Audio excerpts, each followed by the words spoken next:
తమిళ actor సూర్యకు కోలీవుడ్తో సమానమైన following తెలుగులోనూ ఉంది. Different roles, సబ్జెక్ట్స్తో కొత్తదనం చూపించడానికి ఇష్టపడుతుంటాడు. అందుకే ఫ్యాన్స్ కోసం నెగిటివ్ రోల్ చేయడానికి కూడా రెడీ అయిపోయాడు.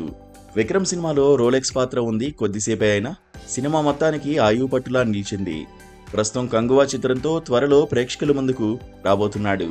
ప్రస్తుతం పోస్ట్ ప్రొడక్షన్ కార్యక్రమాలతో బిజీగా ఉన్న ఈ చిత్రం నవంబర్ 14న విడుదల కాబోతోంది.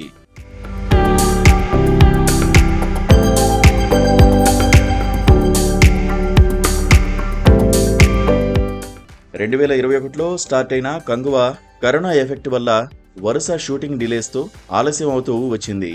మొత్తానికి భారీ బడ్జెట్తో తెరకెక్కిన ఈ చిత్రం విడుదల కాబోతోంది. కొంత టైం ట్రావెల్ కాన్సెప్ట్ని కూడా యాడ్ చేసుకున్న ఈ చిత్రంపై బాలీవుడ్లో భారీ అంచనాలు ఉన్నాయి. కంగువా ఆలస్యం అవడంతో సూర్య నటించబోయే సినిమాలు మరింత ఆలస్యం అవుతాయని అనుకున్నారు. కట్ చేస్తే కంగువా రిలీజ్ కాకముందే మరో మూవీని కంప్లీట్ చేసి అందరికీ షాక్ ఇచ్చాడు. కార్తీక్ సుబ్బరాజు దర్శకత్వంలో సూర్య తన 44వ చిత్రాన్ని పూర్తి చేశాడు. రీసెంట్గా దీనికి సంబంధించిన ఫొటోస్ సోషల్ మీడియాలో హల్చల్ చేస్తున్నాయి. ఈ సినిమా మొదలై కేవలం 3 నెలలే కావడం, director Karthik Subbaraju time calculations అన్నీ కరెక్ట్గా వర్కౌట్ అవడంతో ఈ సినిమా చాలా త్వరగా పూర్తయింది.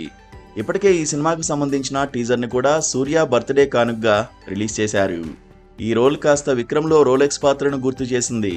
ఈ సినిమాకు సంతోష్ నారాయణన్ మ్యూజిక్ అందించారు. షూటింగ్ పూర్తి కాకముందే ఈ చిత్రానికి సంబంధించిన ఓటీటీ రైట్స్ను నెట్ఫ్లిక్స్ 80 కోట్లకు కొనుగోలు చేసిందని సమాచారం. మొత్తానికి ఫ్యాన్స్ సూర్య స్పీడ్ చూసి ఆశ్చర్యపోతున్నారు. ఇక ఫ్యాన్స్కు కూడా కావాల్సింది తమ స్టార్ హీరోల నుంచి వరుస సినిమాలే.